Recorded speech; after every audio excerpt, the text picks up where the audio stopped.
Hi everyone, I'm Andrew McNair with SWAN Capital, and thanks for joining me for our May 2025 SWAN Report.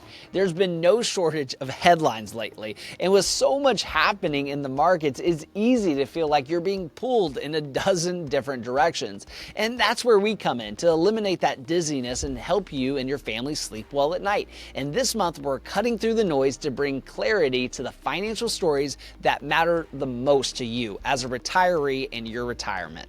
So whether you're tuning in over your morning coffee or just taking a quick break in your day, we're glad you're here. At SWAN Capital, we're maintaining a cautious stance as we navigate a landscape that's marked by geopolitical tensions, with multiple wars in Eastern Europe and the Middle East, and rising consumer debt and fiscal deficits, higher interest rates, and the changing trade dynamics between the U.S. and the rest of the world.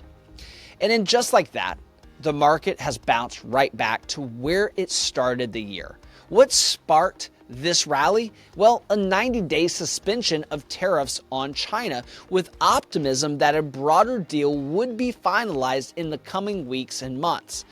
And at the same time, trade discussions with the United Kingdom are progressing, but the real spotlight has been Treasury Secretary Scott Bessent's high-stakes trip to Geneva for negotiations with China. Many believe that this was the best opportunity to strike a meaningful deal, and based on market reactions, it looks like Bessent delivered, because from the market's perspective, that 90-day pause was enough to erase all of 2025's early losses. And those who sold during the April 8th market dip when the S&P 500 hit a low are sadly still down nearly 9% year to date. But those who stayed the course, they broke even. Looking ahead, it's impossible to predict what's new and upcoming with headlines or policy changes that might shake things up. But after two temporary pauses like this, we don't expect tariffs to increase again. That's our hope. And unless trade talks completely fall apart, the official stance will likely be progress is being made, and that the more time is going to be needed to finalize the details without upsetting the market.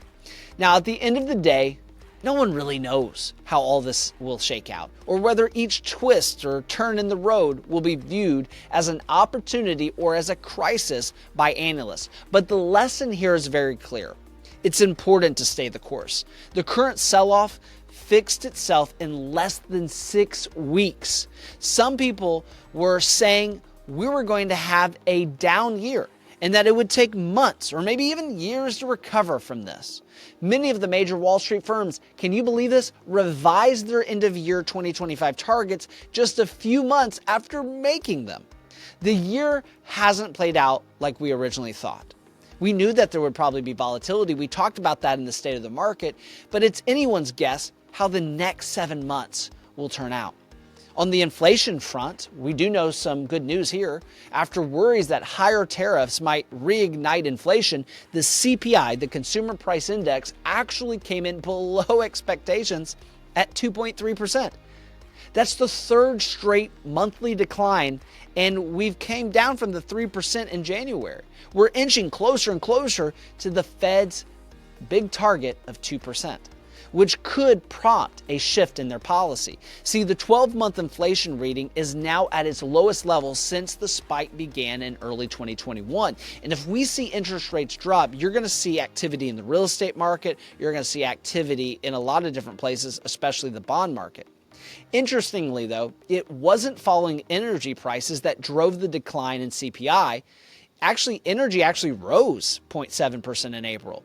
It was led by natural gas and electricity, but instead it was food and shelter costs that actually eased. Grocery prices saw their largest drop, get this, since 2020, including the steepest fall in egg prices of all things in over 4 decades. Now that we're truly in the 2-ish range, the Fed needs to think about lowering rates to really take the heat off these consumers with high credit card debts and elevated mortgage rates. I mean, prices are 23% higher than the pandemic began in February 2020, but consumers are continuing to spend like there's no tomorrow, but they're getting less and less for their money. So they're putting more and more of it on credit. With interest rates as high as they are, we run the risk of the consumer getting overwhelmed and really running out of steam. And so if you've been keeping up with our SWAN updates, we've been proactive during this market downturn. We haven't just said, stay the course. No, we strategically dollar cost averaged excess client cash back into the portfolios and into the market, taking advantage of more attractive entry points. And we may get more chances to do it again. We've also shifted client portfolios towards more growth-oriented equities, essentially buying while prices were low. In addition, we've executed Roth conversions to position clients to more tax-free accounts and pay taxes on a smaller amount through April. This is why a disciplined process truly shines in market volatility. And this is where we prove we're worth the salt of actively managing your portfolios to season our portfolios according to the taste of the markets and what we need to do. The adjustments we've made over the past few months have helped position our clients, probably like yourself, for long-term success. And now is an excellent time to review your plan to ensure it's still aligned with your goals and financial needs. We've had dozens of families reach out to us for 401k allocations to be realigned. And so if you're a client, we invite you to contact our office with any updates to your financial situation so we can update your financial plan. Now, we're also here to help you if you're not a client. If you haven't ever sat down with us or it's been a while since you sat down with us, it's a great time to get a second opinion on where your investments and retirement strategy are today. Now, give us a call if you're looking to fine-tune your existing retirement plan or schedule a review with one of our planners at 850-380-9558 to schedule that review or that first visit. But before I wrap up, I'd like to highlight some of the events that we've hosted this month and make sure that you don't miss the exciting ones that are upcoming. Earlier this month, we actually enjoyed 2 wonderful evenings at the Grand Marlin. Our live events are specifically designed for retiring families. And so we welcomed new faces and clients who brought their friends, and we talked about retirement planning strategies that we're using for hundreds of families every day.